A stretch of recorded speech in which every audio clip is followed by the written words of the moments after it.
racun ini dosis rendahnya memiliki efek mematikan, bahkan menyebabkan suatu kerugian. Pokoknya intinya seperti itu ya. Kalau obat itu dia hanya akan menjadi racun ketika dosisnya melebihi dari dosis terapi atau dosis yang disarankan dalam penggunaannya. Nah, adapun toksikologi itu adalah ilmu yang mempelajari tentang racun, keracunan, pokoknya semuanya dipelajari di toksikologi. Kemudian saya mengulang kembali ya terkait ada pengertian efek. Efek itu ada dua. Jadi efek itu merupakan aksi atau hasil kerja dari berbagai macam senyawa atau ligan yang masuk ke dalam tubuh, kemudian dia mampu berikatan dengan reseptor, lalu menghasilkan suatu efek. Nah, efek itu ada dua macam. Jadi yang desirable atau yang kita inginkan itu disebut juga dengan efek terapi. Jadi kita minum obat ingin menyembuhkan suatu penyakit apa, berarti kan itu yang efek terapi yang ingin kita dapatkan atau kita harapkan dari penggunaan desirable atau yang tidak kita inginkan. Nah, itu ada dua lagi, ada side effect, ada juga efek toksik. Ada yang tahu nggak perbedaan antara side effect? Boleh beri saya jawaban, gambaran terkait perbedaan keduanya. Jadi efek itu ada tiga yang dikehendaki, kemudian ada efek samping, kemudian ada efek toksik. Ada yang tahu perbedaan dari efek samping dan efek toksik? Pasti sudah belajar ya terkait ini kalau tidak salah sih. Ya, silakan ada yang mau Kalau menjawab. efek toksik itu lebih ke menyebabkan toksisitas yaitu kematian. Kalau efek samping itu bisa berupa mual, muntah, dan gejala-gejala lainnya yang bukan nggak sampai ke kematian sih, tapi agak lebih ringan gitu, Pak. Apakah semua efek samping itu, kalau dari segi apa namanya, tingkat keparahan gimana? Efek samping dengan efek toksik kira-kira? Biasanya efek Ya, silakan Angelin. Kalau efek samping itu efeknya lebih ringan Pak daripada efek toksik. Toksik kan dari kata-katanya aja pasti berat Pak. Jadi kalau efek samping ini kan untuk tujuan terapi. Nah, kalau itu efeknya Ya, jadi ya benar ya, jadi seperti itu. Tapi yang paling penting untuk membedakan keduanya adalah dari segi dosis. Jadi kalau untuk efek samping itu adalah efek yang tidak dikehendaki pada dosis terapi. Jadi kita tidak bisa menghindari terjadinya efek samping. Pada penggunaan dosis normal, dosis terapi, dosis yang disarankan, itu tetap bisa terjadi efek samping, sehingga tidak bisa dipisahkan antara efek terapi dengan efek samping. Misalnya kita minum suatu obat pada dosis 500 mg, dia memiliki efek terapi, tapi dia juga memiliki efek samping pada dosis tersebut. Nah, sedangkan efek toksik itu adalah efek yang tidak dikehendaki juga, tapi dia melampaui atau di atas dosis terapi. Jadi di situ bedanya. Kalau efek toksik itu, kalian masih ingat kurva ya? Kurva itu kan therapeutic window, itu ada concentration. Nah, disitulah terjadinya efek terapi dan juga efek samping. Tapi kalau misalnya MTC itu adalah ketika obat itu sudah melampaui dari batasan paling atas, batas maksimum dari penggunaan obat tersebut. Sehingga jelas bedanya ketika seseorang keracunan, berarti dia memang terjadi peningkatan atau pemberian dosis yang berlebihan dibandingkan di luar dosis terapi seperti itu. Sedangkan efek samping itu pada penggunaan lazim atau normal, dia tidak bisa dipisahkan. Kemudian efek toksik itu ada terbagi lagi, yakni secara farmakologi, kemudian secara patologi, dan secara genotoksik. Kalau sudah genotoksik, berarti kita berbicara mengenai efek-efek toksik yang mampu menyebabkan terjadinya cancer. Nah, ada beberapa tanda dan gejala, sebenarnya hampir mirip ya, tanda dan gejala tadi yang menjawab efek samping juga bisa terjadi diare, muntah. Nah, cuman memang tadi dari dosisnya kita bisa bedakan apakah si pasien mengalami efek samping ataukah efek toksik. Kalau misalnya dia penggunaannya di atas dosis terapi atau dosis yang lazim, berarti sudah dipastikan dia mengalami toksisitas. Tapi kalau pada dosis yang lazim, aturan pakai yang benar, kemudian cara penggunaan yang benar, berarti dia mengalami efek samping obat. Nah, untuk tanda dan gejala itu mirip ya. Yang pertama ada terjadinya penurunan kesadaran, lalu hambatan respirasi, kemudian shock, kejang, aritmia, muntah, serta diare. Muntah dan diare bisa dianggap sebagai kejadian yang cukup ringan. Sedangkan kalau sudah sampai penurunan kesadaran, itu sudah parah, berarti sudah fatal.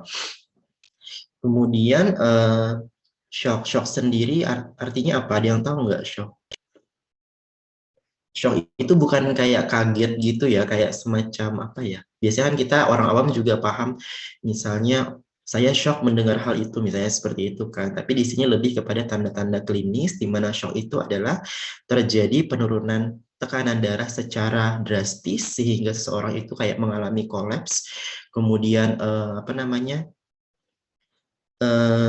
Proses jantungnya juga tidak normal karena tadi proses penurunan darah yang drastis, suhu tubuhnya juga menurun drastis, maka itu disebut dengan shock. Nanti shock ada terbagi lagi, ada shock hipovolemik, ada shock anafilaktik, itu tergantung dari penyebabnya apa. Kalau misalnya kekurangan cairan itu hipovolemik, kalau shock anafilaktik berarti shock yang disebabkan karena adanya reaksi alergi, biasanya pada penggunaan antibiotik.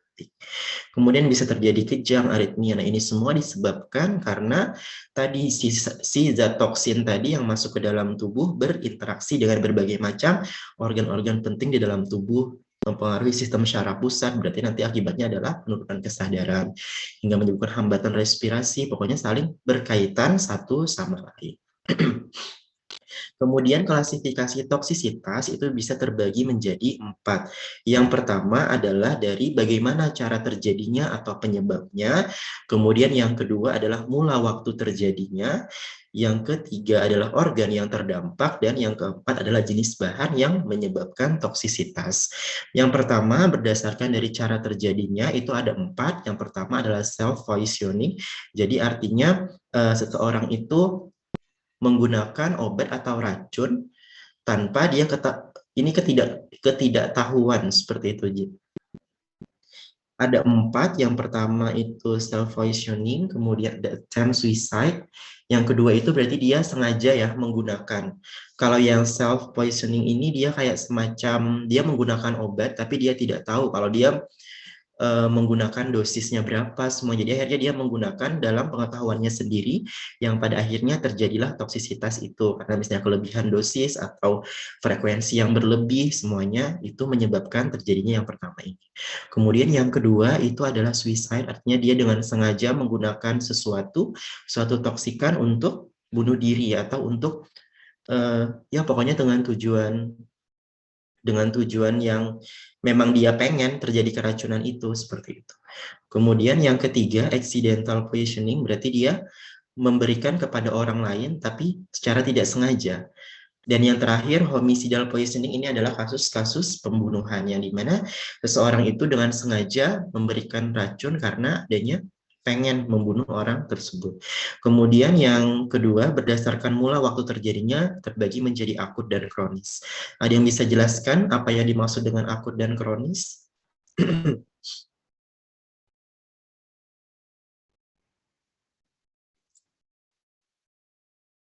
Perbedaan akut dengan kronis sudah tahu ya, ada akut, kronis, kemudian ada juga subakut.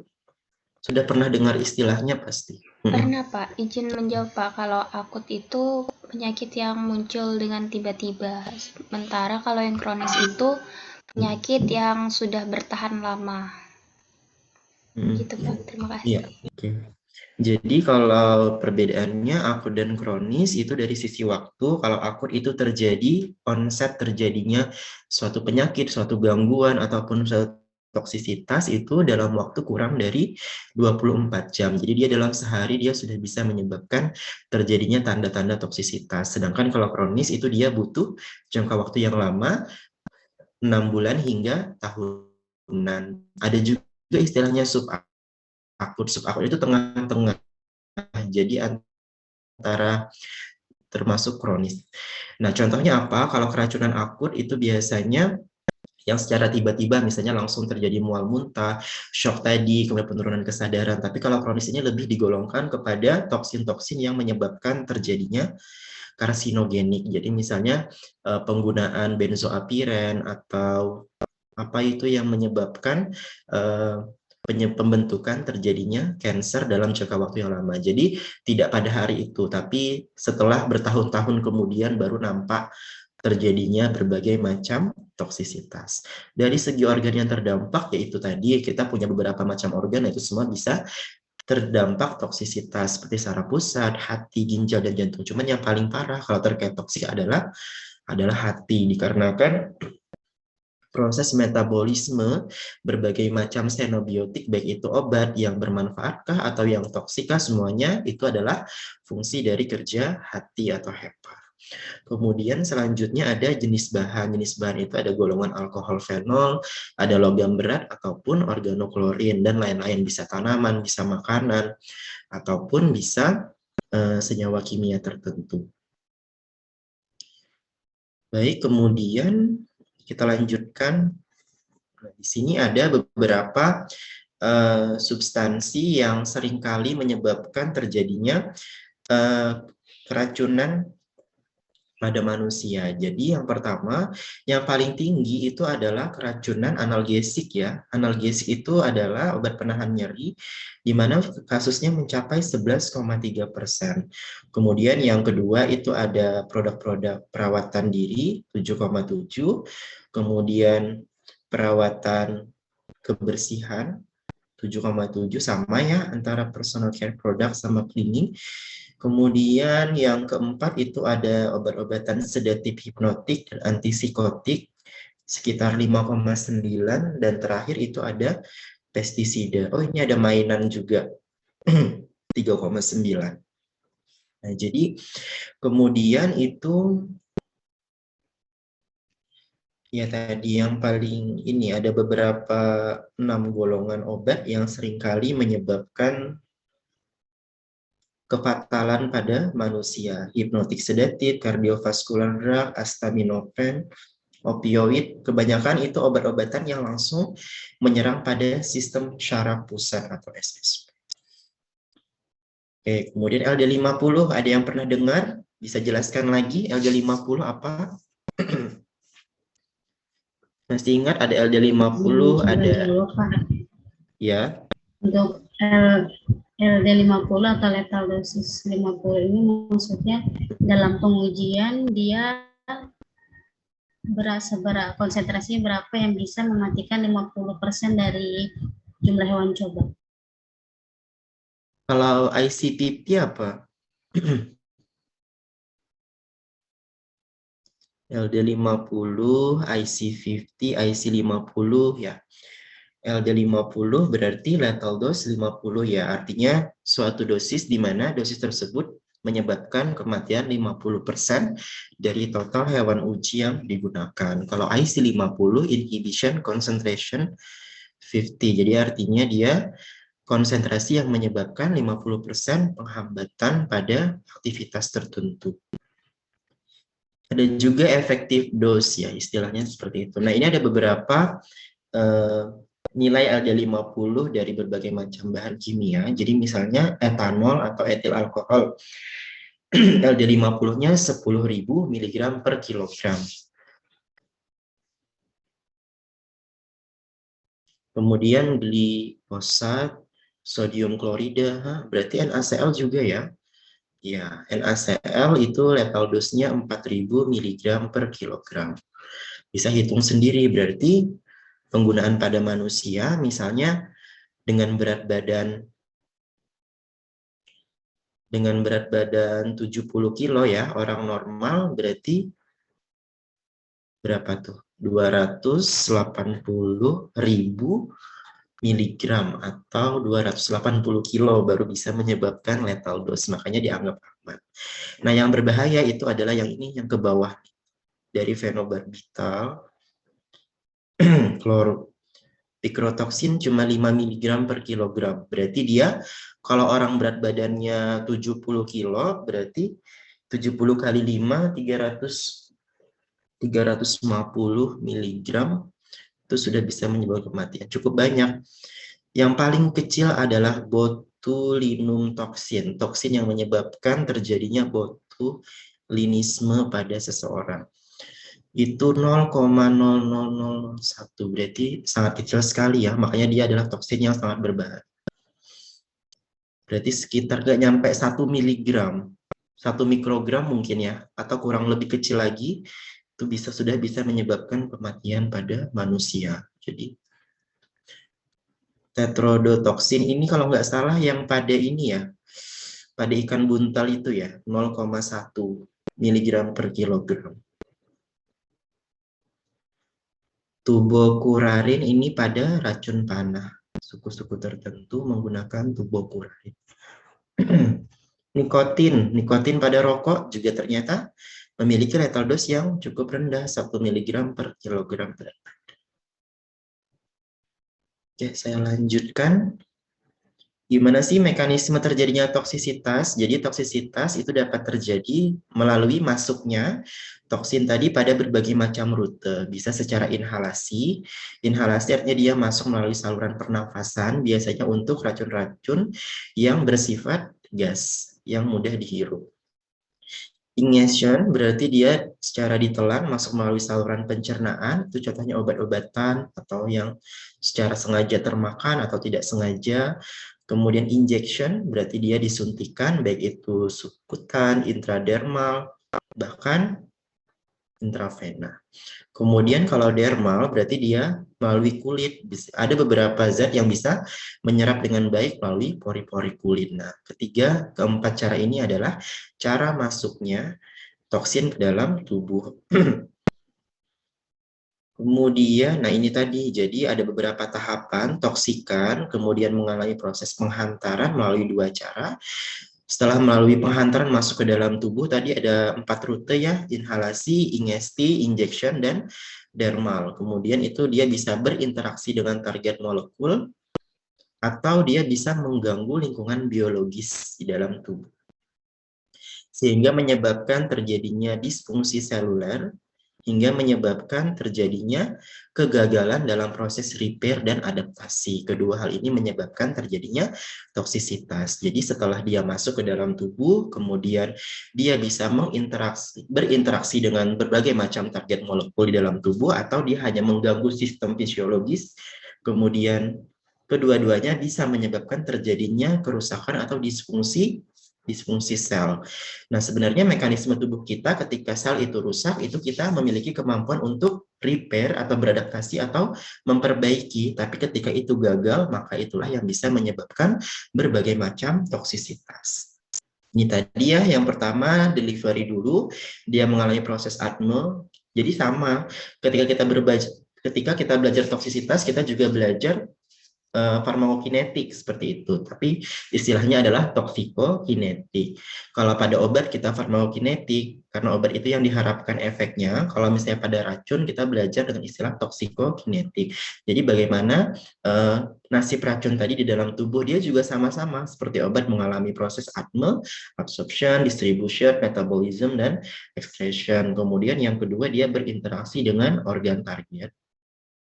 Kemudian yang ketiga itu terjadinya disfungsi seluler, itu bisa 2 cara, melalui proses signaling atau melalui proses maintenance. Nah, kemudian yang keempat itu seharusnya ada proses repair. Ketika terjadinya kerusakan, tubuh akan merespon dengan berbagai macam mekanisme untuk memperbaiki dirinya. Tapi ketika si toksin tadi lebih kuat, lebih poten dibandingkan dengan kemampuan tubuh kita, maka terjadilah proses disrepair atau kegagalan terjadinya repair atau perbaikan. Baik pada molekular, seluler maupun tisu atau jaringan, sehingga terjadilah apoptosis dan proliferasi, sehingga nanti berdampak pada terjadinya kanker ataupun kerusakan organ. Kemudian ini adalah suatu gambaran terjadinya exposure. Jadi ketika kita hidup di lingkungan pabrik seperti itu ya, kemudian pabrik itu kan menghasilkan limbah, kemudian kalau misalnya pabrik itu harusnya mereka sudah memiliki sistem pengolahan limbah yang baik, baik itu industri, rumah sakit, itu kan mereka menghasilkan limbah ya yang sifatnya cukup toksik bagi kehidupan, maka itu seharusnya diolah dengan mekanisme atau SOP tertentu sehingga nanti yang dibuang ke lingkungan itu sudah aman. Tapi kalau misalnya masih terjadi, maka nanti menyebabkan limbahnya nanti akan masuk misalnya ke dalam perairan. Nanti di perairan itu akan menyebabkan berbagai macam hal, apakah itu dia masuk ke lapisan tanah, kemudian kalau di air nanti ada berbagai macam biota di sana, kehidupan, terus kita manusia itu menggunakan berbagai macam dari lingkungan, dari sumber makanan kita kah, tempat tinggal kita kah, udara kita kah, nah itu semuanya akan berpengaruh, sehingga nanti secara tidak sadar kita akan terpapar suatu toksik.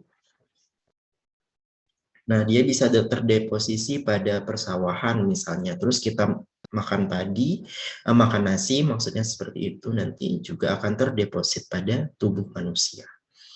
Penggunaan tanah, penggunaan ikan pada air laut, misalnya air tawar begitu, kemudian hewan yang kita makan juga, ini semua adalah suatu rantai yang saling terkait satu sama lain, sehingga biasanya awareness kita atau kehati-hatian kita dalam mengkonsumsi sesuatu itu sangat penting akhir-akhir ini.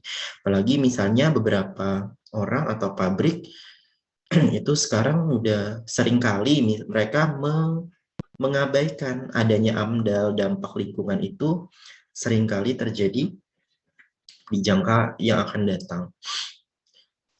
Tadi sama, jadi dia bisa exposure site, dia bisa melalui kulit, bisa langsung ke GI tract melalui kita termakan, respiratory tract kalau kita terhirup, injection, kemudian placenta, itu kalau misalnya minum obat pada kondisi hamil, kemudian diteruskan hingga mencapai target aksinya.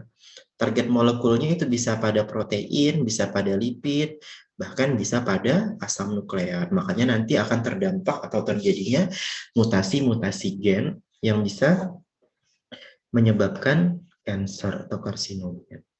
Nah, sebenarnya tubuh kita tadi memiliki berbagai macam pertahanan. Jadi ketika si toksikan tadi terabsorpsi, itu ada istilah pre-systemic elimination. Kalau misalnya pada fase ini lolos, maka dia dilanjutkan dengan fase distribusi ke target.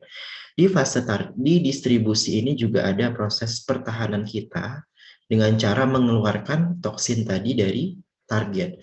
Tapi kalau misalnya masih lolos juga, maka terjadi proses reabsorpsi kembali atau penyerapan kembali racun yang sudah dikeluarkan tadi.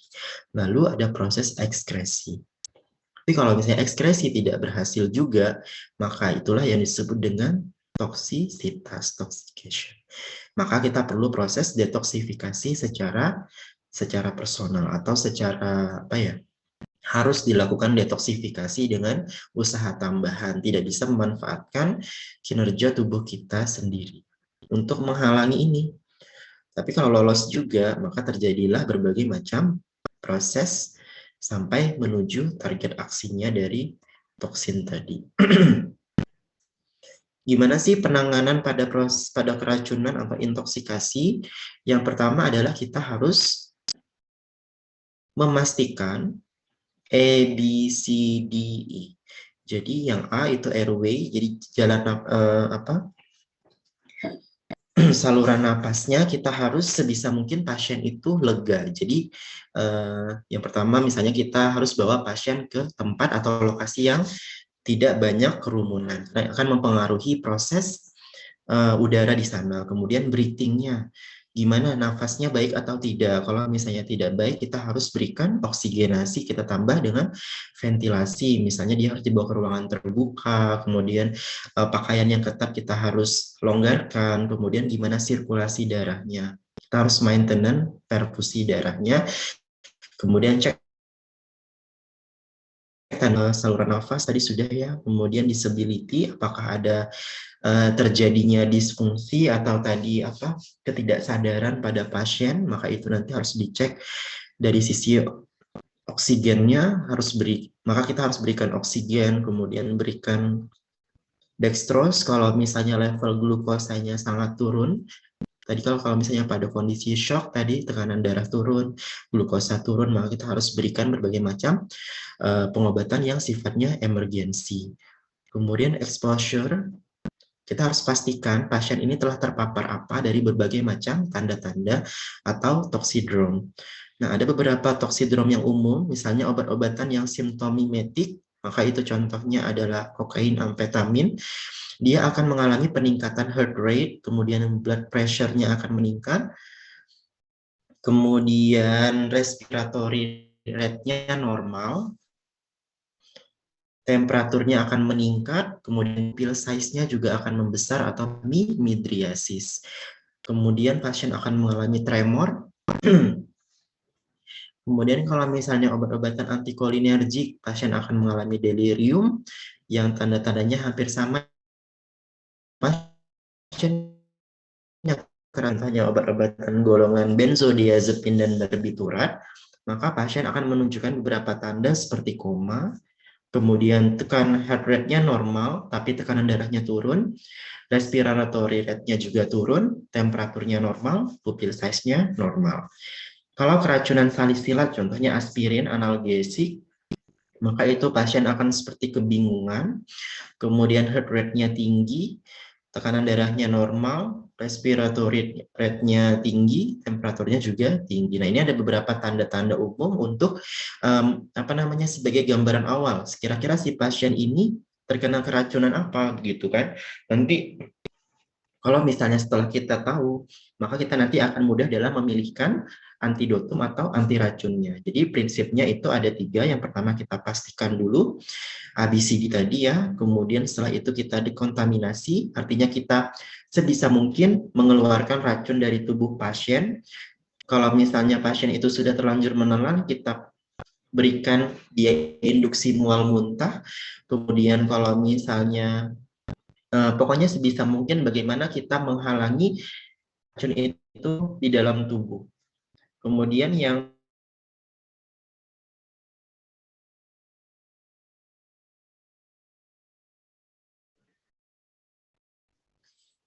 beberapa cara meningkatkan eliminasi dari keracunan itu adalah yang pertama, kalau misalnya sudah terlanjur masuk ke dalam sirkulasi sistemik, mau tidak mau kita harus melakukan hemodialisis atau cuci darah. Kemudian yang kedua adalah proses alkalinisasi urin, artinya pembasahan urin. Dan yang terakhir adalah karbon aktif. Jadi bukan urutan ya, tapi ini adalah cara untuk meningkatkan proses eliminasi dari racun di dalam tubuh.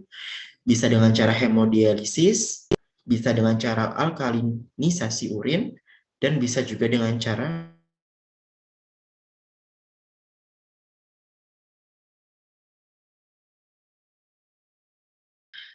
yang kita berikan karbon aktif juga secara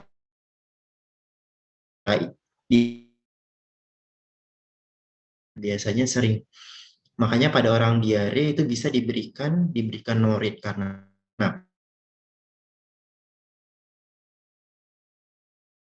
jadi kalau nggak dia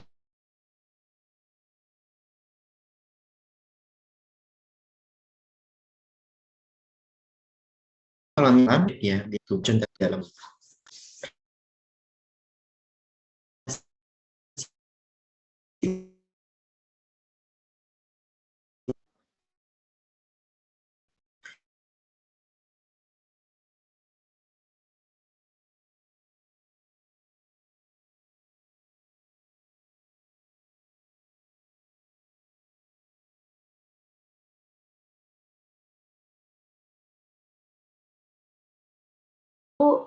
meningkatkan pH urin gitu lah Pak. Pokoknya dia membuat pH urin itu jadi kurang lebih kalau nggak salah 0,5 gitu. Itu dia dikasih NaCl. Itu dia buat meningkatkan Kenapa? Kok bisa? Iya, dia kan alkalinisasi itu kan pembasaan urin. Berarti dia urinnya itu lebih basa atau lebih tinggi pH-nya dibandingkan cairan tubuh kita. Cairan tubuh kita kan 7,4. Berarti nanti urinnya kita buat di atas 7, misal 7,4 bisa sampai 8 misalnya seperti itu. Apa tujuannya adalah meningkatkan eliminasi. Terus kok bisa sih bisa dia meningkatkan eliminasi begitu?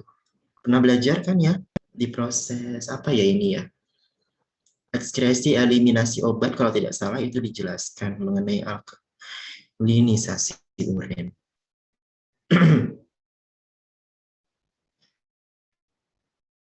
Kenapa kira-kira?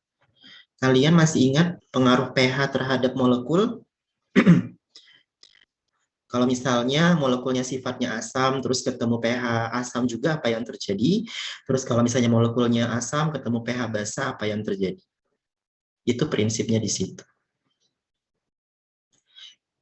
Oke, jadi kalau misalnya nih racunnya itu sifatnya sifat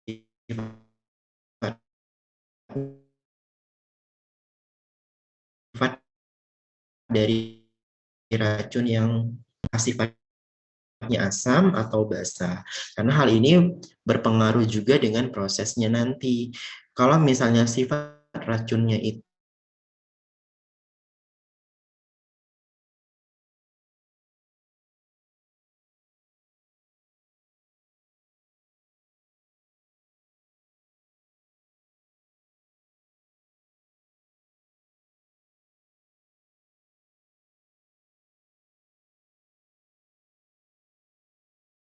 mudah dikeluarkan bersama urin. Karena komposisi urin itu kan sebagian besarnya adalah air, berarti kan dia sangat polar.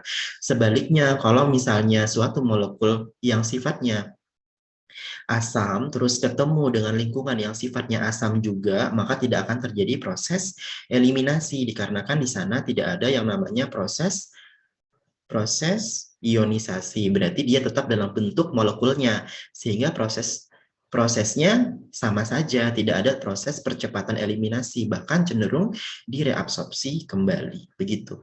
Paham ya? Pengaruh pH terhadap molekul obat. Kita berbicara obat juga seperti itu. Biasanya terkait pH-pH ini berdampak pada proses absorpsi sama eliminasi. Kalau pada absorpsi itu kaitannya dengan pH lambung atau pH usus. Itu juga mempengaruhi proses absorpsi suatu obat atau toksikan. Jadi gitu. Kalau hemodialisis itu ini ya, paham ya, dikarenakan kalau proses hemodialisis cuci darah kan berarti darahnya dialirkan terus melewati suatu filter sehingga nanti dia tersaring dan racunnya bisa dikeluarkan. Sehingga yang aliran darah yang baru itu masuk ke dalam tubuh bebas dari toksika. Lalu antidotum itu apa? Antidotum itu adalah suatu substansi atau zat yang digunakan untuk melawan dari reaksi keracunan. Dotum itu racun, antidotum berarti anti racun. Jadi dia digunakan untuk melawan proses terjadinya keracunan di dalam tubuh. Di sini sudah ada rangkuman antidotum dan racunnya apa. Ini sering sekali nanti keluar kalau misalnya kalian ujian kompetensi di apoteker. Jadi misalnya seorang pasien menderita gejala keracunan, diketahui setelah meminum apa, antidotumnya apa. Acetylcysteine biasanya digunakan untuk acetaminophen. Atropin sulfat untuk racun-racun yang disebabkan racun-racun pestisida, kemudian organofosfat dan karbamid. Yang paling sering itu acetaminophen, acetylcysteine, terus keracunan besi itu deferoxamine. Lalu keracunan timbal, merkuri dan arsen itu bisa demercaprol, bisa juga EDTA. Metanol itu etanol, jadi itu lawannya, metanol, etanol. Dan lain-lain. Nanti bisa dibaca sendiri. Kemudian, nah ini beberapa mekanisme kerja dari antidotum. Yang pertama adalah pembentukan kompleks. pembentukan kompleks dengan zat racun. Jadi ini mekanisme yang paling sering kita gunakan untuk mendetoksifikasi racun-racun yang berasal dari logam atau metal. Jadi beberapa logam itu kan dia memiliki valensi yang lebih dari satu, sehingga nanti kita bisa komplekskan menjadi senyawa kompleks. Kalau suatu logam itu kan dia sifatnya sangat polar ya. Dia mudah larut di cairan tubuh.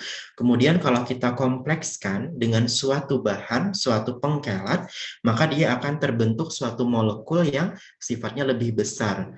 Kalau molekul itu besar, maka dia akan sulit untuk melintasi berbagai macam membran atau terikat pada protein tertentu. Sehingga nanti akhirnya proses toksisitas itu akan terhambat. Kemudian yang kedua adalah dengan cara mendetoksifikasi racunnya secara langsung. Jadi misalnya penggunaan asetilsistein. Tadi asetilsistein itu untuk mengobati keracunan yang disebabkan karena acetaminophen atau paracetamol. Kemudian etanol untuk metanol. Lalu bisa dengan cara kompetisi reseptor esensial. Contohnya naloxon, vitamin K. Naloxon ini digunakan untuk terapi pada orang-orang yang keracunan opiat atau bisa dibilang ketagihan, ketergantungan, addiction pada penggunaan obat-obatan narkotik seperti misalnya morfin atau opioid pokoknya seperti itu. Terapi naloxon itu biasanya digunakan untuk pasien-pasien yang ketergantungan narkoba.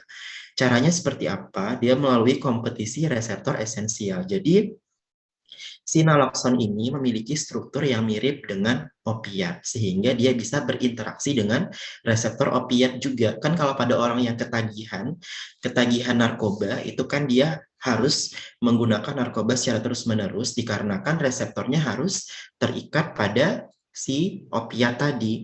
Nah, gimana caranya dia untuk tidak ketergantungan lagi adalah dengan cara terapi naloxon tadi. Jadi, si pasien dihentikan penggunaan narkotikanya, digantikan dengan naloxon.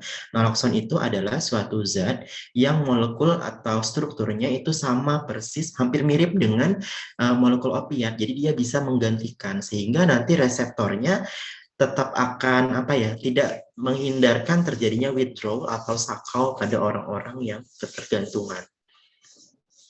Jadi sebenarnya kan si tubuh dia tidak tahu, si reseptor dia tidak tahu apakah yang berikatan pada reseptor opiat itu opiatnya atau ternyata si naloxonnya, yang penting strukturnya sama. Sehingga nanti perlahan orang yang ketergantungan tadi akan sembuh karena adanya pengobatan naloxon ini. Beberapa rumah sakit sudah memberikan terapi ini. Kemudian vitamin K ini juga sama. Vitamin K itu kan untuk faktor pembekuan darah. Jadi pasien-pasien yang menggunakan antikoagulan secara berlebihan, itu biasanya terjadi pendarahan, maka diberikanlah antidotumnya vitamin K. Kemudian blokade reseptor esensial, melampaui efek racun. Jadi misalnya keracunan karbon monoksida, berarti kita harus berikan lawannya yakni oksigen. Kalau pasien keracunan insulin, bukan keracunan sih istilahnya, kalau untuk insulin itu misalnya overdose ya, kelebihan dosis. Jadi beberapa sering terjadi kalau misalnya terutama insulin yang long acting. Jadi dia kerja dalam waktu yang cukup lama, maka biasanya akan terjadi penurunan yang sangat drastis gula darah seseorang, maka harus diberikan lawan dari insulin yakni glukagon. Glukagon fungsinya untuk membongkar kembali glukosa yang ada di jaringan. Sehingga nanti diharapkan kadar glukosa pasien akan meningkat lagi. Kemudian tadi mengabsorpsi racun, contohnya adalah karbon aktif. Penghambatan absorpsi racun dengan cara menggunakan garam magnesium sulfat. Kemudian perangsang muntah, sirup IPK. Jadi biasanya kalau orang yang keracunan, kemudian kita ingin merangsang dia untuk muntah, maka kita berikan sirup IPK. Inaktivasi racun, misalnya serum antibisa, misalnya pada orang yang keracunan karena gigitan ular, kita berikan serum antibisa. Ini beberapa mekanisme kerja antidotum yang kita sesuaikan dengan racunnya apa. Oke, beberapa contoh toksisitas akan saya tampilkan. Misalnya yang pertama, toksisitas paracetamol. Kenapa sih paracetamol itu bisa menyebabkan toksisitas? Padahal kan kita tahu kalau Paracetamol itu kan obat yang sering kita pakai, kita konsumsi sehari-hari. Tadi bedanya kalau kita pakai dosis berlebihan atau dosis di atas dosis terapi yang disarankan, maka itu resiko terjadinya toksisitas. Jadi di dalam tubuh, acetaminophen atau paracetamol itu akan mengalami beberapa mekanisme metabolisme biotransformasi obat, masih ingat ya. Jadi yang pertama, dia akan mengalami proses sulfat atau glucuronide. Kalau sulfat berarti dia berkonjugasi dengan suatu gugus sulfat. Kalau glucuronidasi berarti dia berkonjugasi dengan suatu senyawa glucuronide. Nah, kemudian acetaminophen sendiri atau paracetamol ketika masuk ke dalam tubuh akan mengalami oksidasi oleh sitokrom P450. Sitokrom P450 itu merupakan enzim biotransformasi yang bekerja pada fase 1. Kalau fase 2 tadi ini ya, sulfatasi, glucuronidasi itu merupakan suatu proses pembentukan konjugat untuk menghasilkan suatu molekul yang sifatnya lebih polar sehingga lebih mudah dieliminasi atau diekskresi ke luar tubuh. Tahap pertama itu acetaminophen akan menghasilkan toxic intermediate. Nah, toxic intermediate ini kalau pada terapi, pada dosis terapi dia akan segera ditanggulangi oleh glutathione. Glutathione atau GSH itu adalah suatu enzim yang mana dia berfungsi sebagai pertahanan tubuh kita dalam melawan berbagai macam radikal bebas. Jadi toxic intermediate atau istilahnya itu NAPQI, N-acetyl paraquinone, NAPQI ya, saya lupa sih. Ya, NAPQI, tapi saya lupa kepanjangannya. NAPQI N-acetyl paraquinone imin, kalau tidak salah, nanti bisa dicari. Nah, NAPQI itu sifatnya radikal. Jadi radikal itu adalah suatu senyawa kan yang sangat reaktif. Dia kalau misalnya ketemu protein, ketemu lipid, ketemu berbagai macam molekul tubuh, dia akan bereaksi. Nah, kalau pada dosis terapi, si radikal toksik tadi langsung dapat ditanggulangi oleh GSH atau enzim glutathione, sehingga nanti dia akan berubah menjadi suatu asam merkaptopurat yang sifatnya non-toksik lalu dieliminasi dari dalam tubuh. Nah, beda halnya ketika seseorang itu mengkonsumsi paracetamol dalam dosis yang toksik. Kalau tidak salah 1.500 atau 3.000 ya untuk paracetamol ini. Nanti bisa dicari lagi. Nah, kalau pada kondisi itu jumlah NAPQI-nya tadi, radikal toksiknya tadi sangat banyak di luar batas kapasitas kerja dari enzim glutathione, sehingga proses ini tidak bisa dihambat. Maka terjadilah proses nukleofilik hepatic cell. Jadi nanti kebanyakan NAPQI-nya kan tadi yang bekerja untuk biotransformasi obat kan organnya hepar. Nah, yang paling terdampak adalah heparnya. Jadi nanti si toxic intermediate ini akan beraksi, akan mengikat protein-protein sel hepar sehingga menyebabkan terjadinya kematian sel atau disebut dengan nekrosis. Nah, pada kondisi ini maka akan rawan menyebabkan terjadinya sirosis hepatik, di mana pada kondisi ini sel-sel hati itu sudah mengalami kerusakan. Biasanya tanda-tandanya itu adanya jaundice atau kekuningan pada tubuh, pada mata, kemudian pada kulit. Itu berarti ada tanda-tanda kerusakan pada heparnya. Kemudian SGOT, SGPT yang merupakan parameter dari parameter kesehatan dari fungsi hati itu meningkat 3-5 kali lipat pada kondisi kerusakan hati. Lalu cara menanggulanginya apa? Cara menanggulanginya adalah tadi acetaminophen kan antidotumnya adalah N-acetylcysteine. Acetylcysteine ini sebenarnya bisa seringkali kita gunakan untuk obat batuk, yakni dia mekanismenya adalah mukolitik dengan cara memecah ikatan hidrogen dari mukus, dari lendir kita, sehingga dia lebih mudah untuk dikeluarkan. Makanya biasanya juga memang dia itu indikasinya adalah digunakan untuk obat batuk, tapi ternyata dia juga memiliki aktivitas sebagai antidotum pada keracunan acetaminophen. Caranya adalah si N-acetylcysteine itu kan dia punya gugus SH ya, gugus SH atau cysteine. Nah, dia itu yang merupakan salah satu komponen dari glutathione. glutation tadi GSH. Jadi si N-acetylcysteine ini bekerja sebagai pendonor cysteinnya, pendonor asam aminonya, sehingga nanti proses pembentukan glutationnya dapat lebih banyak, sehingga bisa menanggulangi dari proses pembentukan NAPKI yang sangat banyak tadi. Sehingga proses keracunan ini tadi tidak akan terjadi. Nah, di sini ada beberapa fase dari keracunan acetaminophen. Fase pertama itu berlangsung 0 hingga 24 jam, di mana terjadi berbagai macam kondisi, yakni contohnya itu adalah kehilangan nafsu makan, mual muntah, kemudian kelelahan yang teramat.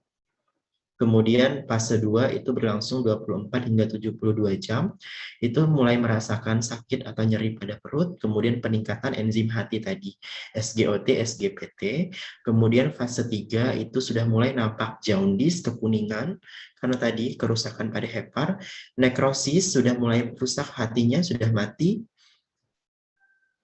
ditambah lagi ensefalopati, hingga kematian. Nah, biasanya 4 hari hingga 2 minggu itu sudah cukup untuk merusak seluruh organ di dalam tubuh. Sangat parah sekali ternyata. Kemudian, lanjut lagi untuk keracunan metanol. Metanol kenapa berbahaya? Dikarenakan metanol itu di dalam tubuh akan dirubah menjadi asam format. Asam format ini sifatnya menyebabkan kebutaan. Makanya biasanya kalau orang-orang yang minum oplosan, terus oplosannya dicampur dengan metanol, maka itu cenderung atau seringkali menyebabkan terjadinya kebutaan karena mekanismenya seperti ini ya. Jadi metanol dengan bantuan enzim alkohol dehidrogenase dia akan dirubah menjadi formaldehid, menjadi formalin di dalam tubuh. Kemudian formaldehid tadi dengan adanya suatu enzim aldehid dehidrogenase dia akan dirubah menjadi asam format. Nah, asam format inilah yang sifatnya sangat toksik, di mana dia menyebabkan retinal injury dan kebutaan secara permanen. Kemudian kalau etilen glikol itu hampir mirip, dia sama-sama diperantarai oleh alkohol dehidrogenase juga, kemudian menjadi glikoaldehid. Lalu dengan bantuan enzim aldehid dehidrogenase dia menjadi glikolat. Glikolat nanti akan memicu terjadinya kristal kalsium oksalat yang akan terdeposit pada ginjal sehingga menyebabkan terjadinya gagal ginjal dikarenakan tingginya kadar kalsium oksalat atau batu ginjal. Nah, jadi keracunan pada metal dan etilen glikol itu bisa diberikan antidotum fomepizol, di mana obat ini berfungsinya menghambat alkohol dehidrogenase sehingga tidak terjadi proses pembentukan asam formiat pada metanol atau kalsium oksalat pada etilen glikol. Sama ya etanol. Kalau misalnya fomepizol tidak ada, maka kita bisa berikan etanol.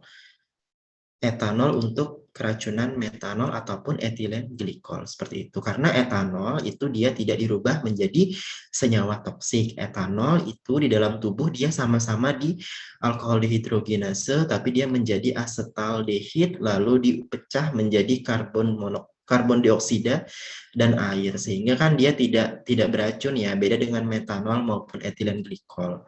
Metanol itu dia jadi asam format. Kalau etilen glikol dia jadi kalsium oksalat. Seperti itu. Kemudian kalau ini adalah keracunan karbon monoksida. Jadi karbon monoksida itu suatu gas yang tidak berasa, tidak berbau, dan juga tidak berwarna. Sehingga seringkali seseorang itu tahu-tahu sudah tiba-tiba kolaps di dalam mobil misalnya. Nah, seringkali itu penyebabnya adalah terjadinya keracunan karbon monoksida. Karbon monoksida hanya akan timbul ketika terjadi pembakaran yang tidak sempurna. Kalau sempurna kan menghasilkan karbon dioksida, kalau tidak sempurna karbon monoksida. Nah, kenapa dia bisa menyebabkan keracunan? Jadi karbon monoksida itu afinitasnya terhadap hemoglobin itu 200 kali lebih kuat dibandingkan oksigen. Jadi ketika ada kompetisi antara oksigen dengan karbon monoksida, yang menang pastinya karbon monoksida, sehingga nanti si pasiennya akan mengalami hipoksia atau kekurangan oksigen. Sehingga kalau sudah tubuh kekurangan oksigen, maka proses fisiologis akan terhenti, sehingga pasiennya akan mengalami kolaps bahkan kematian tanpa disadari. Nah, ini kurvanya ditunjukkan, yang O2 ini adalah konsentrasi dari oksigen di dalam darah, lalu yang Sumbu X adalah parsial oksigennya, tekanan oksigennya. Jadi ketika seseorang itu dimasukkan ke dalam chamber yang berisi oksigen, diukur tuh oksigennya. Ketika hanya sendirian oksigen aja, maka itu kurvanya yang hitam ini.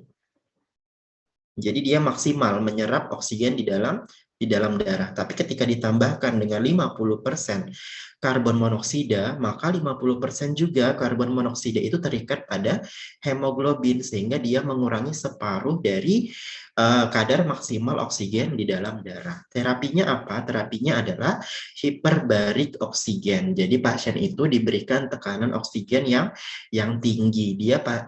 Pasiennya tadi dimasukkan ke dalam suatu chamber, di mana di dalam chamber ini berisi oksigen dengan tekanan yang tinggi. Diharapkan akan memaksimalkan proses penyerapan oksigen ke dalam tubuh pasien, sehingga akan menghilangkan karbon monoksida dari dalam darah, sehingga pasien akan kembali bernafas secara normal gitu. Kemudian kalau toksisitas timbal atau PB, itu dia mekanismenya adalah di mana PB itu bisa menghambat berbagai macam proses penting di dalam tubuh. Jadi yang pertama, PB itu bisa menghambat besi. Jadi kalau ada besi sama timbal, maka timbal itu lebih mudah masuk ke dalam tubuh, kemudian dia akan menghambat pembentukan protoporfirin 9 yang merupakan komponen hem dari hemoglobin. Kemudian PB itu akan banyak juga merusak hemoksidase, pembentukan bilirubin, kemudian pembentukan sintesis alanin, sehingga nanti semua proses di dalam sel itu akan terganggu dengan adanya timbal atau keracunan timbal tadi. Nah, ini proses terjadinya kejadian atau gejala apabila seseorang itu terkena keracunan timbal. Sisi kanan ini adalah ketika dialami oleh orang dewasa, sisi kiri itu ketika dialami oleh anak-anak. Jadi anak-anak pada kondisi timbal itu 150 nanogram di dalam darah, maka dia sudah bisa menyebabkan kematian. Beda dengan orang dewasa, itu bisa menyebabkan ensefalopati atau ketidaksadaran pada sistem syaraf. Nah, kalau pada 10 nanogram, ternyata itu bisa menyebabkan penurunan IQ, kemampuan mendengar, kemampuan pertumbuhan. Kalau pada orang dewasa itu menyebabkan hipertensi, kemudian ada eritrosit, protoporfirin, polimorfisme, menurunkan hemoglobin sintesis tadi ya, dengan mekanisme seperti ini, hingga menyebabkan anemia. Begitu. Nah, metode untuk menanggulanginya adalah dengan cara diberikan EDTA, etilen diamin tetraasetat, di mana EDTA ini berfungsi untuk mengkompleks PB2+, sehingga dia tidak menyebabkan pengikatan pada hemoglobin atau mengganggu pembentukan hemoglobin tadi. Nah, kemudian ini ada beberapa contoh. Jadi toksin tadi bisa juga disebabkan karena bahan kimia, karena logam, bisa juga karena beberapa tumbuhan atau tanaman. Jadi yang beberapa tanaman yang sering kali menyebabkan keracunan itu contohnya Atropabeladon. Atropabeladon itu adalah tanaman penghasil atropin. Atropin itu suatu senyawa yang sifatnya simpatomimetik, bekerja dengan cara anti-muskarinik, di mana dia bersifat memblokade kolinergik ya, sistem kolinergik di dalam tubuh. Datura stramonium. Datura stramonium itu kalau di Indonesia kecubung ya. Nah, itu bisa menyebabkan sama dia anti-muskarinik juga. Jadi dia blokade sistem muskarinik kolinoreseptor. Yang terakhir Hyoscyamus niger. Dia itu menyebabkan blokade juga. Ini ada beberapa daftar atau list dari beberapa tumbuhan dan chemical klasifikasi dari tumbuhan-tumbuhan. Jadi misalnya untuk kategori alkaloid itu beberapa menyebabkan keracunan, contohnya tropin, piridin, ini untuk senyawanya, dan ini untuk tumbuhannya. Ada lagi misalnya Toxalbumin dari tumbuhan Abrus dan Ricinus. Ricinus itu jarak. Jadi dia menghambat sintesis protein sehingga menyebabkan berbagai macam kerusakan sistem organ di dalam tubuh. Oke, sudah selesai materi dari saya terkait toksisitas dan antidotum. Kita bisa berdiskusi untuk mengisi waktu. Sebelumnya saya akan sampaikan, karena kalian juga harus ada nilai tugas, maka saya akan memberikan tugas. Tugasnya itu berupa hanya mengumpulkan catatan selama perkuliahan farmakologi sains 2, yang dosen pengampunya saya aja ya, dari pertemuan 8 sampai pertemuan hari ini. Bentuk catatan itu opsional, terserah kalian mau disalin ke Word kah atau mau tulis tangan. Kalau tulis tangan nanti kan kalian foto, lalu kalian pindahkan ke Word, lalu diubah ke PDF. Nanti setiap mahasiswanya mengumpulkan satu file PDF. Jadi kan misalnya nih, kalian punya catatannya di kertas, tulis tangan, itu nggak apa-apa, kalian foto, lalu kalian masukkan Word fotonya, misalnya ada 10 halaman, nanti setelah itu kalian convert ke PDF jadi satu file aja. Jadi nanti saya buka, satu file itu ada 10 halaman, gitu. Atau kalau yang mencatatnya dalam bentuk Word, berarti nanti langsung ubah ke PDF aja. Nah, setiap mahasiswa nanti mengumpulkan satu file PDF, nanti jangan lupa ya formatnya itu nama kalian, terus NIM kalian, terus dari kelas apa, nanti dikumpulkan ke PJ kelasnya masing-masing. Nanti biar PJ kelasnya menjadikan satu folder, berarti ada kelas A, kelas B, sama kelas C. Nanti yang saya terima, kirim ke email saya maksimal hari Senin besok, tanggal 28, pukul 23.59 WITA. Kan hanya mengumpulkan catatan, jadi cukuplah waktunya 3 hari. Seperti itu. Ya, ada yang ingin ditanyakan? Terkait terkait materi.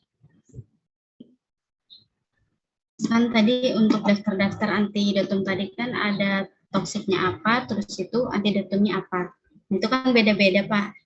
Kayak paracetamol tadi antidotumnya asetilsistein, terus itu yang keracunan pestisida antidotumnya atropin sulfat. Nah, misal kalau orang ini dia keracunannya dari dua bahan yang berbeda gitu, Pak, untuk pemakaian obatnya pakai dua obat juga atau seperti apa ya, Pak? Terima kasih. Iya, jadi terkait orang keracunan lebih dari satu, itu saya sebenarnya jarang mendengar ya ada orang langsung pakai dua bahan. Tapi kalau misalnya untuk kasus, kalau misalnya untuk diskusi, mungkin ya harusnya dia diberikan dua antidotum yang berbeda seperti itu. Jadi yang pertama kan kita harus mengidentifikasi dulu pasiennya ini keracunan apa. Kalau misalnya kita belum tahu penyebab pastinya apa, pertama kali nanti kita berikan secara non-spesifik tadi, hemodialisis, kemudian apa tadi, pembasahan racun itu tidak bisa. Pembasahan urin itu kalau kita sudah tahu dia senyawanya apa. Kemudian yang paling sering itu ya karbon aktif dulu di awal. Jadi kalau karbon aktif itu kan sifatnya dia tidak spesifik racun apa dan racun apa. Jadi dia diharapkan kerja cepat untuk menanggulangi proses keracunan itu. Nah, nanti seiring waktu, kan tadi yang untuk pertolongan pertama tadi A, B, C, D, E itu kan harus dipastikan dulu. Kemudian kita berikan arang aktif kalau misalnya kita tidak tahu dia mengalami keracunan apa. Kemudian proses perjalanan waktu, kita tahu dia racunnya apa, ternyata ada dua racun nih. Ya baiknya kita harus berikan dua-duanya, karena kan tadi mekanismenya berbeda. Kalau misalnya si pasien terkena racun pestisida, kita harus berikan atropin sulfat. Kemudian kalau misalnya dia juga keracunan logam, kita harus berikan juga keracunan logam itu.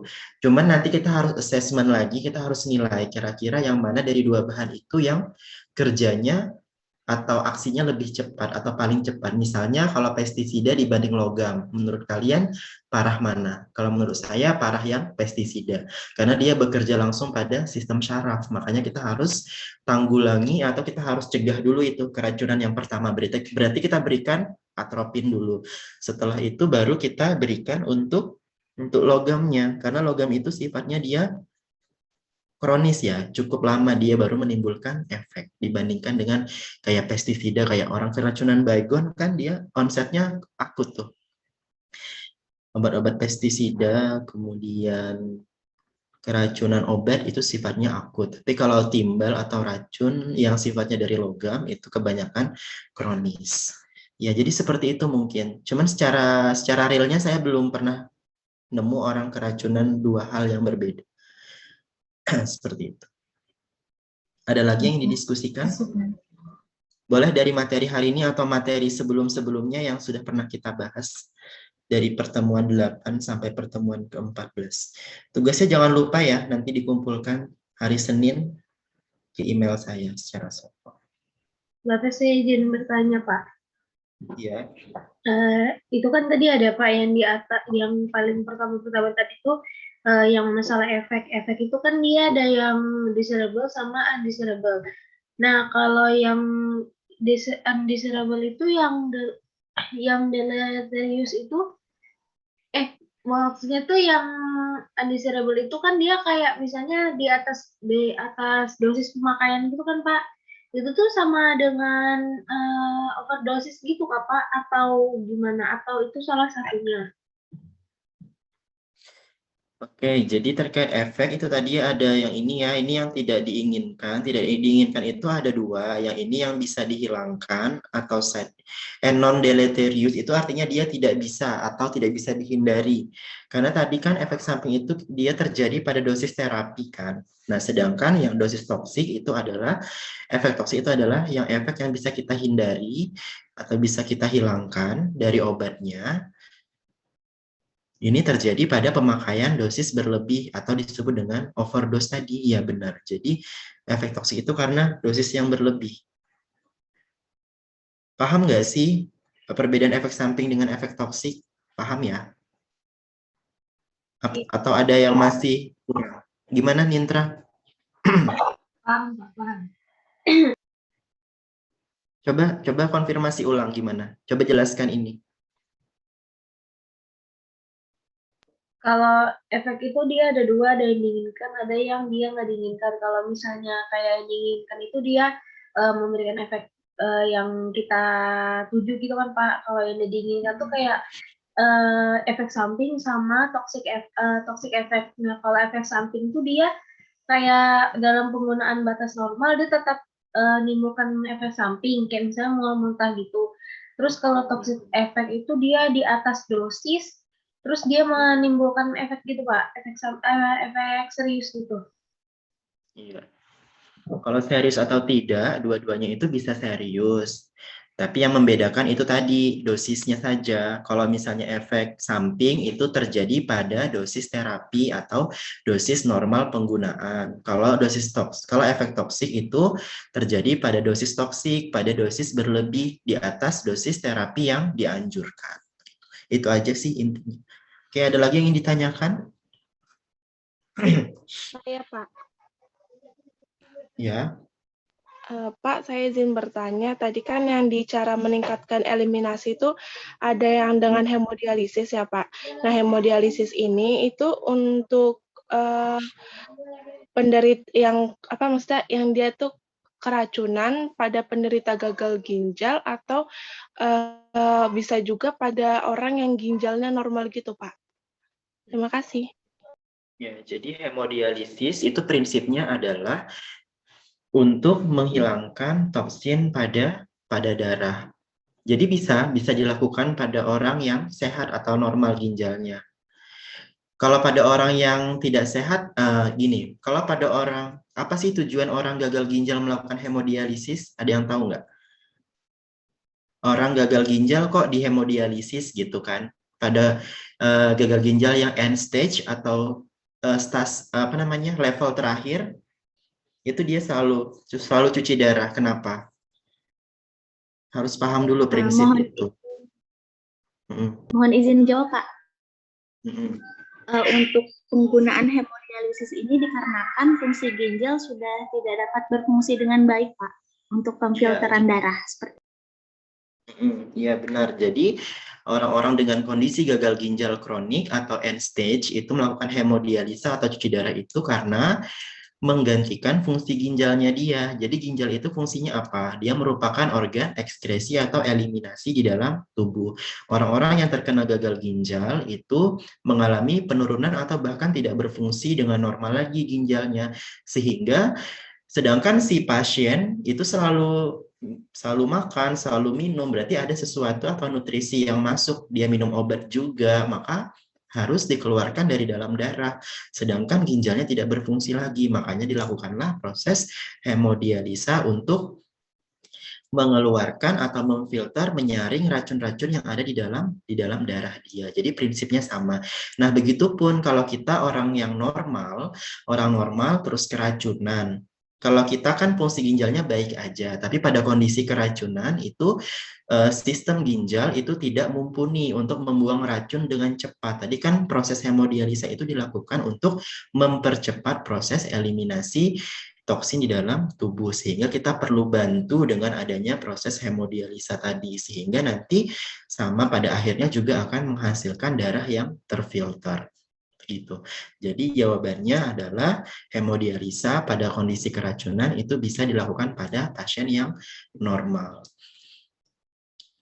Kalau pada orang yang gagal ginjal kronis, ya dia memang harus melakukan hemodialisa karena memang untuk membuang sisa atau hasil metabolisme dari dalam tubuhnya yang harusnya dilakukan oleh ginjal. Prinsipnya sama. Kalau pada orang gagal ginjal kronis itu dia membuang racun hasil dari metabolisme tubuhnya sendiri. Kalau pada orang yang normal melakukan hemodialisa untuk mempercepat proses eliminasi dari toksin yang tidak sengaja dia minum, dia makan masuk ke dalam tubuh. Begitu. Ada lagi yang ingin didiskusikan? Bapak, saya izin bertanya, Pak. Ya. Ini Pak, misalnya kan ada orang nih yang dia nih udah ketergantungan sama obat, namun obat itu kan dia golongannya narkotika, tapi tingkat ketergantungan obat tersebut rendah. Nah, orang tersebut ini dia konsumsinya dalam jangka yang panjang. Nah, tadi kan ada dijelasin naloxone itu digunakan untuk mengatasi yang ketergantungan. Nah, itu Pak, apakah bisa naloxone itu jadi alternatif untuk menyembuhkan orang yang kecanduan sama obat tersebut, Pak? Terima kasih, Pak. Ya, jadi yang pertama yang kita harus pastikan dulu dia tujuan penggunaannya apa? Apakah untuk terapi ataukah untuk rekreasi? Kalau sifatnya rekreasi itu berarti kan sudah penyalahgunaan, drug abuse gitu ya. Nah, itu biasanya kita tidak harapkan seseorang itu menggunakan untuk tujuan yang lain. Makanya biasanya kita harus terapi dengan pemberian naloxone tadi. Tapi kalau seseorang itu ketergantungannya dikarenakan efek terapi tertentu, maka ada istilahnya tapering off. Tapering off itu adalah proses penghentian obat tapi tidak boleh secara langsung. Jadi orang-orang yang misalnya dia sudah diterapi jangka panjang menggunakan suatu golongan narkotik, pasien pasti ketergantungan. Tapi ketergantungannya di sini masih di dalam dosis terapi. Beda halnya dengan orang yang menggunakan dengan tujuan rekreasional, untuk hiburan, untuk penyalahgunaan ya gitu ya, drug abuse itu menurut kalian mereka pakainya sesuai dosis enggak kan, mereka pasti pengen nambah terus, artinya dia menggunakan dosis secara serampangan atau tidak tertakar. Nah, makanya itu adalah suatu kondisi penyakit, makanya diberikanlah naloxone tadi. Beda halnya atau beda kaitannya dengan orang yang menggunakan dalam dosis terapi. Dalam dosis terapi itu terjadi ketergantungan juga karena dia kan bekerja pada sistem saraf. Tapi dia masih bisa dilakukan tapering off. Jadi tapering off itu adalah suatu proses penghentian obat-obatan dengan cara menurunkan dosisnya secara bertahap. Tapering off itu biasanya diberikan untuk obat-obatan yang cenderung memiliki efek ketergantungan. Jangan sampai si pasiennya mengalami withdrawal syndrome atau sakau tadi ya. Jadi kalau untuk orang yang diterapi dengan narkotik misalnya, contohnya orang-orang yang terkena kanker. Orang terkena kanker itu kan mereka tahap sakit, tahap nyerinya itu sudah tidak bisa lagi ditanggulangi dengan pemberian antiinflamasi yang biasa, misalnya yang kayak asam mefenamar atau atau indomethacin itu tidak bisa lagi. Aspirin itu sudah tidak adekuat lagi karena mereka tahap nyerinya itu sudah yang severe. Jadi biasanya langsung harus ditekan di sistem saraf pusat. Biasanya menggunakan golongan opioid. Nah, itu ketika pasiennya sembuh misalnya, nah itu dia tidak boleh langsung stop penggunaan obat itu, tidak. Karena nanti akan cenderung terjadinya withdrawal syndrome tadi, kayak orang sakau tadi, karena tidak ada lagi obat yang duduk pada reseptor opiat tadi. Makanya harus diberikan sistem tapering dose, tapering off tadi dengan cara menurunkan secara perlahan. Misalnya dosis terapi pasiennya 500 misalnya, 500 mg gitu ya. Kemudian pasiennya sudah sembuh, maka dia ingin menghentikan, maka tidak boleh langsung stop, tapi kita turunkan. Misalnya nanti pasiennya 1 bulan dia mengkonsumsi 250 mg. Stop 1 bulan, nanti lanjut lagi bulan kedua dia mengkonsumsi 125 mg. Sampai akhirnya 0 mg. Nah, itu adalah proses pengaktifasi kembali dari reseptor dia. Nah, kalau untuk orang-orang yang penyalahgunaan tadi kan artinya dia misalnya nih, dia sudah drug abuse, kemudian dia ditangkap polisi kan. Karena kan itu ilegal. Nggak mungkin kan kita ngasih narkotik lagi ke dia, berarti itu sama aja kita nyuruh dia menyalahgunakan lagi. Makanya diberikanlah naloxone tadi. Naloxone itu adalah obat yang dia mirip strukturnya dengan narkotik tadi. Jadi si pasiennya atau si penyalahguna tadi, dia akan sembuh ketergantungannya, tapi tidak dengan menggunakan narkotik, tapi menggunakan naloxone. Karena sistemnya kan bukan pengobatan ya. Kalau kita misalnya nih, kenapa nggak mintakan aja resep gitu kan untuk mengobati dia? Nanti sama aja kita nyuruh dia pakai itu, padahal tidak ada indikasi untuk diobati pakai narkotik. Kalau misalnya pasien yang terapi, ya dia kan dalam rangka untuk menyembuhkan diri secara legal kan, berarti dia bisa mendapatkan narkotik, makanya harus pakai resep dokter, begitu. Ada lagi yang ingin ditanyakan? Baik, Pak. Terima kasih, Pak. Saya, Pak, izin bertanya. Baik. Ya, Kan, Pak, gimana? saya mau bertanya ini, kalau ada orang yang keracunan misalnya bisa ular, Pak. Terus saya pernah dengar katanya kalau orang keracunan itu bisa disembuhkan dengan racun. Itu seperti apa ya, Pak, mekanismenya? Dan apakah itu mungkin terjadi, Pak? Terima kasih. Ya, jadi benar, racun itu disembuhkan dengan racun juga kalau misalnya terkait gigitan ular tadi. Jadi serum anti bisa itu merupakan bisanya juga yang diambil dari ular yang sama, tapi harus spesies yang sama ya. Nah, ini prinsipnya adalah prinsip pembentukan antibodi, jadi prinsip imunologi. Jadi kalau misalnya kayak vaksin, istilahnya seperti itu. Jadi kalau misalnya kita vaksin, kita diberikan bagian dari organisme itu kan, misalnya vaksin COVID, berarti kita mendapatkan bagian tubuh atau bagian dari struktur sel dari si virus COVID, sehingga nanti kalau misalnya kita terpapar COVID-19, kita sudah punya sistem imun yang kuat yang mengenali dari si virus tadi, sehingga tubuh kita akan aman atau sehat begitu ya. Nah, untuk racun ular juga sama. Jadi racun ular itu dia protein high molecule. Jadi dia molekul besar. Dia masuk ke dalam tubuh itu sifatnya mengiritasi, menyebabkan terjadi berbagai macam respon inflamasi di dalam tubuh yang berlebihan. Nah, karena dia benda asing, maka kalau misalnya dia sudah divaksin atau sudah diberikan anti bisa tadi, maka sudah ada tuh yang ketika tubuh itu terkena lagi racun ular itu, maka dia sudah ada yang mengenali untuk mengeliminasi dengan segera. Seperti itu sih prinsipnya. Prinsipnya imunologi. Jadi misalnya dia keracunan, tergigit racun. Kemudian kita berikan serum anti bisa tadi yang digunakan untuk untuk memudahkan proses eliminasi dari racun yang sudah masuk tadi. Jadi ada beberapa konsep di sini. Yang pertama adalah terkait pembentukan antibodi yang berguna untuk melawan dari racun yang sudah masuk. Kemudian yang kedua adalah proses eliminasi, mempercepat proses eliminasi racun di dalam tubuh. Kemudian kan yang pertama, yang paling penting, pertolongan pertama pada orang yang terkena gigitan tadi adalah bagaimana kita menghambat proses apa tadi? Proses distribusi, proses aliran darah, jangan sampai dia menuju organ-organ vital. Jadi beberapa spesies hewan itu kan dia ada macam-macam nih target organnya.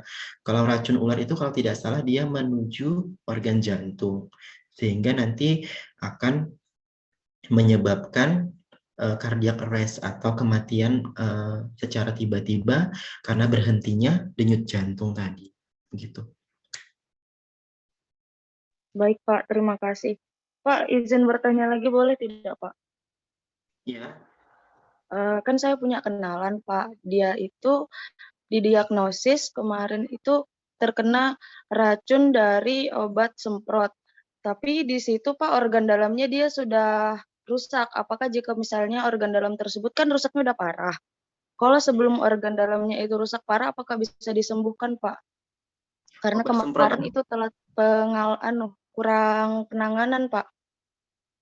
Obat semprot apa ya? Kalau nggak salah kemarin itu dia kena obat semprot ronda, Pak, yang ganas banget itu, tapi terus dicampur. Herbisida, pestisida. Iya. Ya tadi kalau terkait keracunan herbisida atau pestisida itu biasanya kalau tidak ditanggulangi dengan cepat dia sangat sangat berbahaya sekali karena dia langsung menyerang ke sistem secara pusat. Jadi dia sistem kolinergik tadi yang akan dia rusak. Nah, kemudian terkait penanggulangan tadi apakah bisa disembuhkan atau tidak? Ya tadi kalau misalnya dia sudah sangat parah kan tadi dia sudah berinteraksi dengan berbagai macam organ, maka berarti kecil kemungkinan untuk bisa normal kembali karena di sana ada beberapa di dalam tubuh kita itu ada beberapa organ yang mudah repair, ada yang tidak mudah repair. Kalau misalnya kayak kerusakan syaraf itu sangat sangat tidak mudah repair, sangat sangat berbahaya. Kalau misalnya sudah rusak ya udah tidak ada regenerasi sel lagi. Tapi kalau misalnya kayak sel hepar, kalau misalnya dia rusak, dia masih bisa regenerasi dalam waktu-waktu tertentu. Sehingga nanti kalau misalnya memang sudah terlanjur parah, nanti kita lihat lagi. Kita lihat seberapa besar sih tingkat kerusakan organnya, apakah masih mild atau medium atau bahkan sudah parah. Biasanya kalau sudah parah akan terjadi juga penampakan secara klinisnya, nanti si pasien akan mengalami berbagai macam disfungsional, misalnya seperti itu. Terus kalau sekarang gimana kondisi si pasien tersebut? Meninggal, Pak. Ya. Jadi memang ketika sudah terlambat atau penanganannya yang kurang memadai seperti itu, maka tadi dalam hitungan berapa hari dia sudah bisa merusak berbagai macam organ di dalam tubuh. Jadi penting sekali sebenarnya untuk mengetahui penyebab. Makanya biasanya kalau terjadi keracunan itu entah itu keluarganya atau barang buktinya itu harus selalu diamankan. Nanti untuk keperluan identifikasi racunnya apa sehingga nanti pemberian antidotumnya apa. Tapi untuk first line atau pertanganan pertamanya itu harus diberikan antidotum yang sifatnya tidak spesifik dulu untuk melawan dalam waktu yang singkat. Karena kita tidak mungkin kan orangnya sudah sudah fatal gitu, udah kegawat daruratan, tapi kita masih mencari tahu racunnya apa, untuk mencari antidotumnya apa, maka itu tidak efektif. Nanti bisa menghilangkan nyawa si pasien. Jadi nanti kita berikan dulu terapi-terapi yang sifatnya pencegahan, sifatnya umum, tidak spesifik. Nanti dalam seiring waktu, nanti kita tahu penyebabnya apa, maka kita harus berikan antidotum yang spesifik di akhir. Gitu.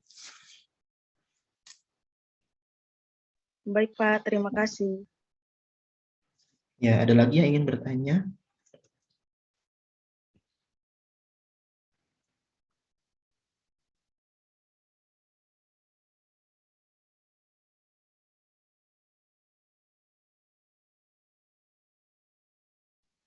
Bapak izin bertanya, Pak.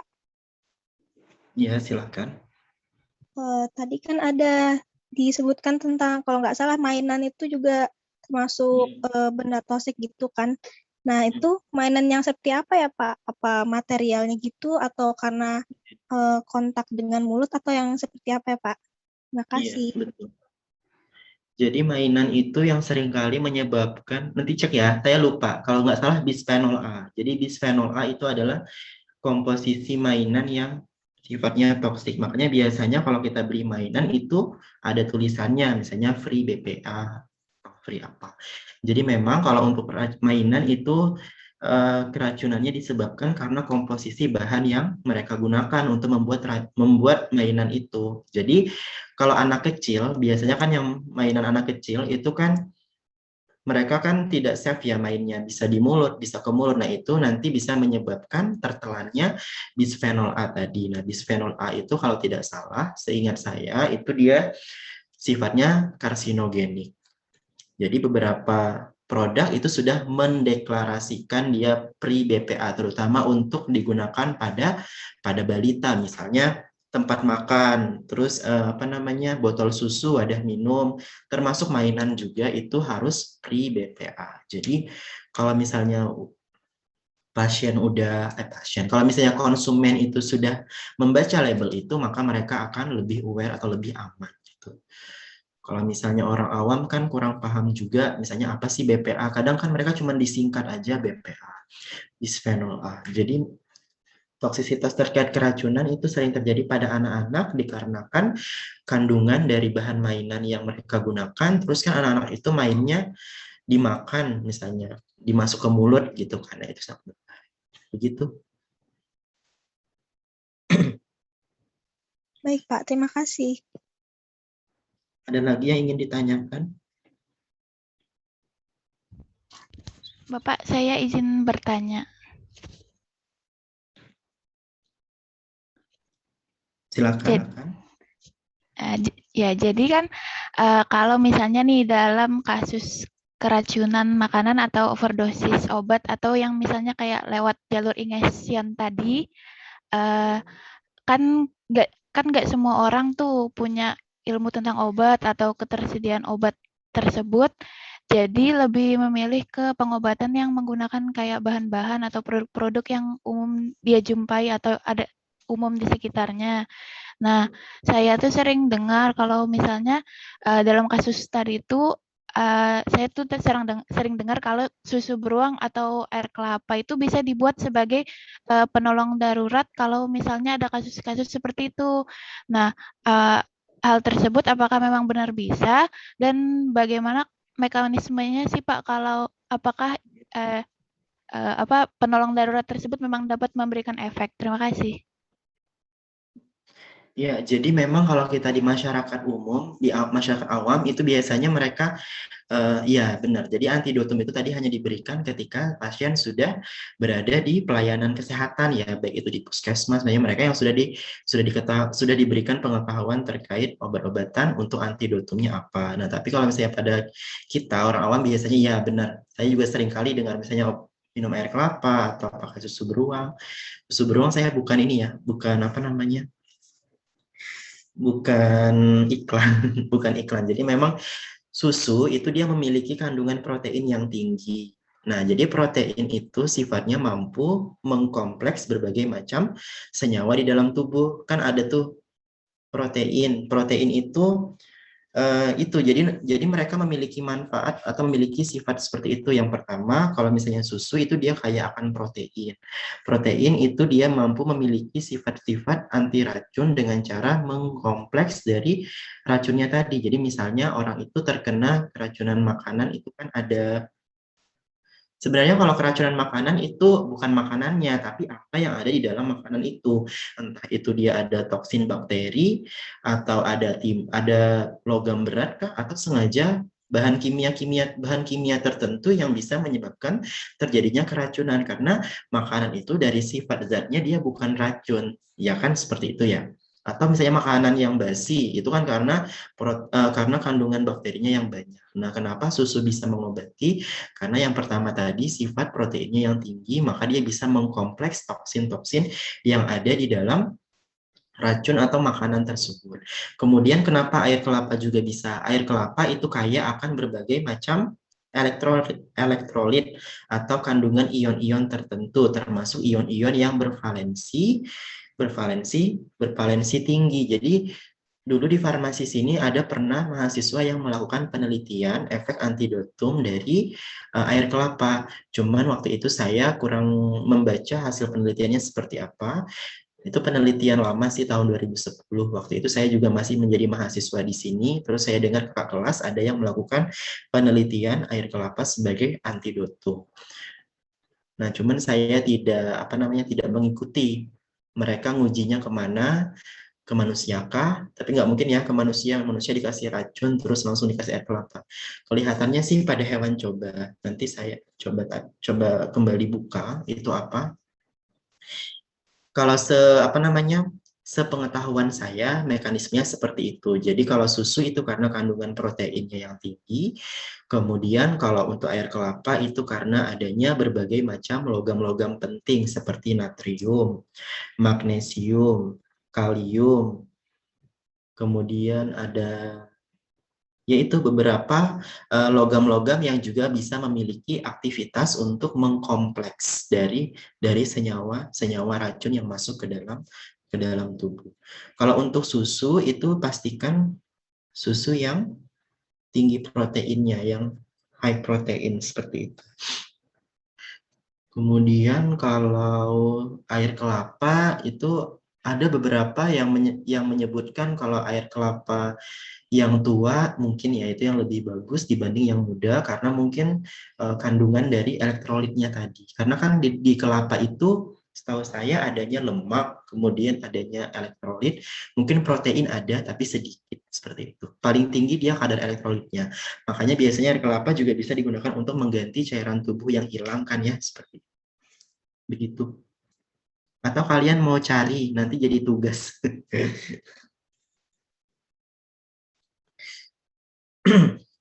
Baik, ada yang ingin ditanyakan lagi? Sisa 6 menit waktu kita.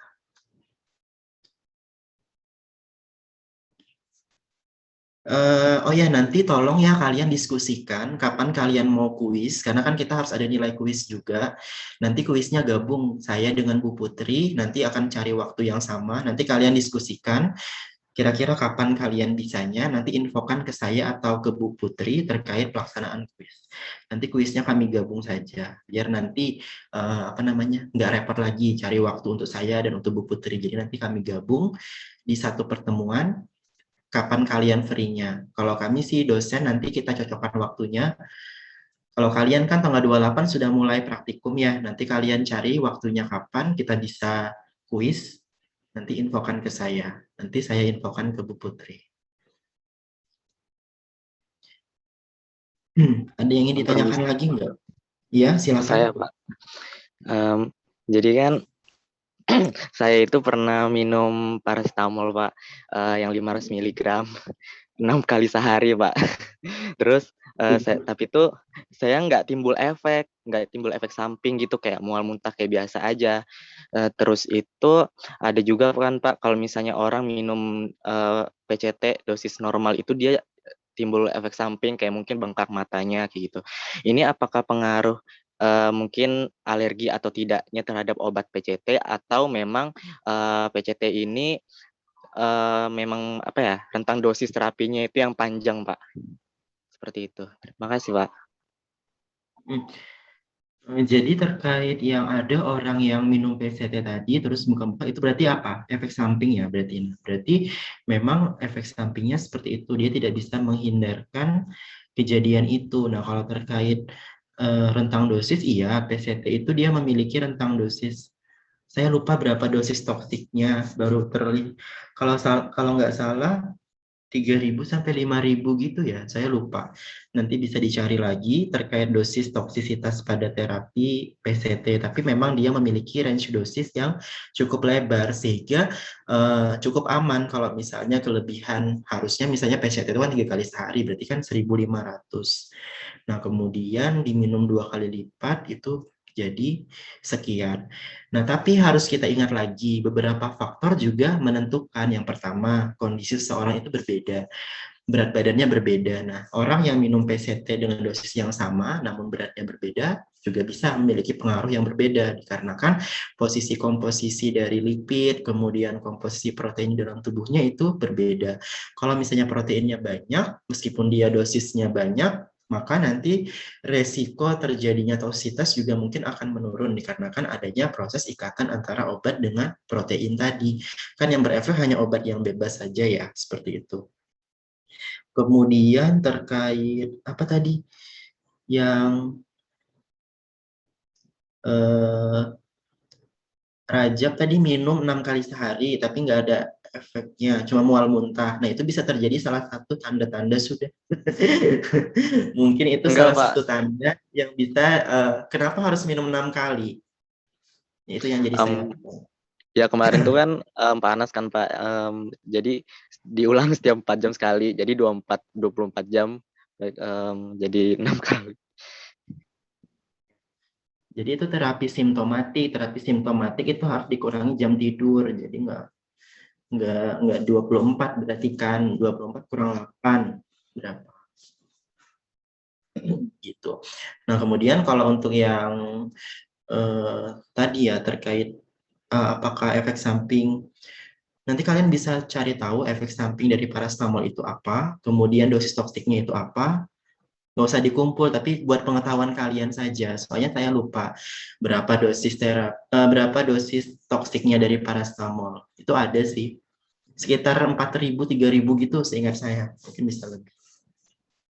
Terus juga maksudnya di sini kan kadang ada dosis itu yang perlu, dosis toksik itu bisa terjadi karena pengulangan, bisa juga yang sekali saja sudah bisa menimbulkan efek toksik. Nah, itu juga berpengaruh. Kalau misalnya tadi kan dalam kasus Rajab ini kan 6 kali sehari, 6 kali 500 berarti 3.000 nih, 3.000 miligram. Tapi kan itu tidak diberikan 1 kali pakai. Nah, itu makanya efeknya itu tidak berbahaya. Kalau misalnya kamu langsung minum 6 tablet, nah itu baru. Tapi kan 3.006 kali tadi kan terpisah 6 kali setiap 4 jam kan. Nah, itu sebenarnya ada proses eliminasi sudah di dalam tubuh. Jadi dia tidak akan terkumpul atau terakumulasi dalam satu waktu yang sama sehingga bisa menyebabkan terjadinya keracunan. Paracetamol ini termasuk obat yang sangat aman, sangat safe karena dia rentang dosis terapinya sangat tinggi. Karena kasus-kasus keracunan itu seringkali terjadi ketika dia melampaui dosis terapinya dalam 1 kali pemberian. Jadi misalnya 1 kali minum langsung dosisnya 3.000 misalnya, berarti 6 tablet langsung diminum sekalian. Nah, itu baru bisa terjadi toksisitas. Tapi kalau misalnya tadi karena adanya pengulangan saja itu tidak masalah, tapi itu tidak boleh ya, karena itu menyalahi aturan terapi dari penggunaan obat 3 kali 1. Itu aja. Ada lagi yang ingin ditanyakan? Nanti ketua kelasnya ini ya, mohon didiskusikan ya terkait pelaksanaan kuis saya dan Bu Putri. Nanti kalian cari waktu yang kalian free, kemudian room Zoom-nya apa, nanti informasikan ke kami. Terus tugasnya nanti jangan lupa juga dikumpulkan ke saya hari Senin, paling lambat jam 23.59. Harus kolektif ya, saya tidak menerima tugas yang dikumpul individu. Oke, kalau tidak ada, saya cukupkan. Terkait materi-materi yang lalu nggak ada yang bertanya ya. Berarti nanti kalau misalnya ada yang ingin bertanya terkait materi-materi yang lalu bisa di list, kemudian nanti dijaprikan saja ke saya. Nanti saya berikan feedbacknya melalui WA ataupun email seperti itu. Baik, jika tidak ada, saya cukupkan pertemuan hari ini sekaligus pertemuan kita terakhir di Farmakologi Sains 2. Saya mohon maaf jika selama saya menjelaskan dari pertemuan 8 hingga pertemuan ke-14 ada kekurangan, ada ketidakjelasan, kemudian ada kesalahan kata. Pokoknya saya harap kalian bisa lebih memahami lagi apa yang saya jelaskan. Kalau misalnya tidak paham nanti bisa kontak saya, meskipun pertemuan kuliah saya sudah selesai begitu ya. Nanti sampai jumpa lagi di UAS atau di mata kuliah lainnya. Terima kasih banyak. Assalamualaikum warahmatullahi wabarakatuh.